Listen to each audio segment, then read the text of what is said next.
Откако не помина законот за помош на семејствата на загинатите и повредените во Кочани, од СДСМ најавија дека ќе го предложат повторно. Пратеникот од опозицијската СДСМ Милет Алевски во телевизиско гостување во телевизија 24 рече дека нема да се откажат се додека овој закон не биде донесен. Ние се сочувавме со нив, разговаравме, се видовме пред собрание и тоа надвор секако политизирање. Она кој што е суштинско, а тоа е дека институциите на системот мора правдата да излезе на виделина и мора ние како пратеници да излеземе и да го поддржиме овој закон. Ние од Социјалдемократскиот сојуз на Македонија и коалицијата ќе инсистираме овој закон во собранието да биде донесен. Ако ВМРО да помане, прифати истиот закон, да го поднеси во собранието, тука сме ние, ќе го поднесеме законот, само да го поддржат да им излеземе пред.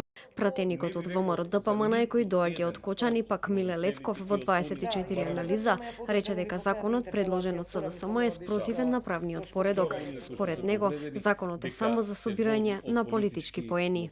Законот кој што го предложивте вие, треба да знаете дека е спротивен на правниот поредок.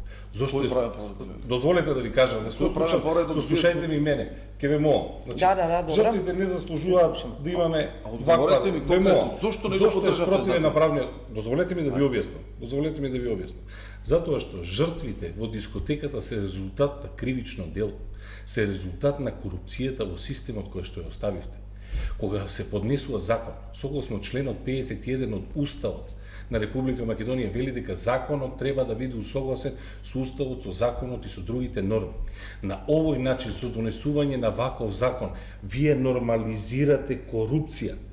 Корупцијата не треба и не може да биде нормализирана со закон. Со ваков предлог на закон, ве молам, се создава перверзен преседан, дека корупцијата е нешто пресметливо и дека тоа може да биде платено. Законот за семејствата на настраданите во Кочани, кој беше предложен од СДСМ, не се најде на собраниската седница, бидејќи парламентарното мнозинство гласаше против на дополнување на дневниот ред.